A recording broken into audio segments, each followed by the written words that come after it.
दो संख्याओं का योग कितना है 1904 है और उनका हाईएस्ट कॉमन फैक्टर कितना है 56। तो ऐसे संख्या युग्मों की आपको बतानी है कितनी संख्या होगी। देखो ये भी आपका प्यारा क्वेश्चन है। अगर मैं उन दो संख्याओं की बात करूं, तो कौन सी होगी?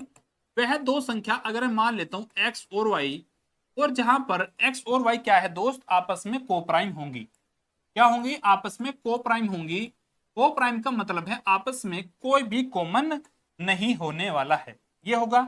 अगर पहली संख्या की बात करूं तो क्या होगा 56x।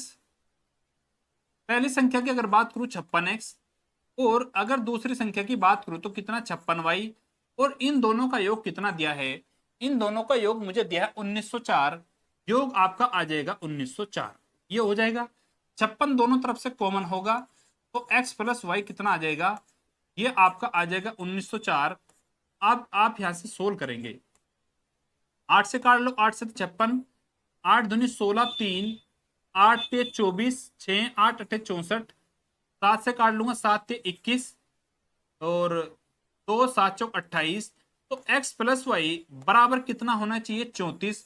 तो ऐसी दो संख्याएं जिनका योग 34 हो और आपस में क्या होनी चाहिए दोस्त? कोप्राइम होनी चाहिए। ये भी आपका बेस्ट क्वेश्चन है, थोड़ा सा सोचने वाला और टाइम टेकन क्वेश्चन है। कैसे करेंगे? लिखेंगे फटाफट से इनके पेयर। अगर मैं 1 और 33 लिख लूं, इन दोनों का योग कितना है? 34, तो कोप्राइम है। 2 और 32 नहीं लिख सकता हूं, 3 और 31 लिख सकता हूं भाई। 3 और 31 है, योग 34 है, कोप्राइम है। 4 और 30 नहीं लिख सकता, 5 और 29 लिख सकता हूं। उसके बाद 6 28 नहीं लिख सकता, 7 और 27 लिख सकता हूं भाई, दोनों को योग 34 है।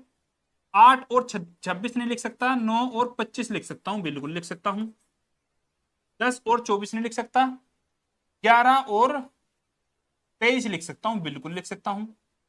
12 और 22, 13 और कितना दोस्त? 13 और 21 भी मैं लिख सकता हूं।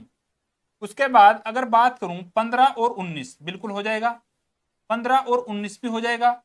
उसके बाद 16 और 18, 17 और 17 नहीं हो, कितने पेयर होंगे? इसके बाद कोई पेयर आपका नहीं होगा। 1 2 3 4 5 6 7 और 1 8, तो ऐसे आपके 8 पेयर होंगे।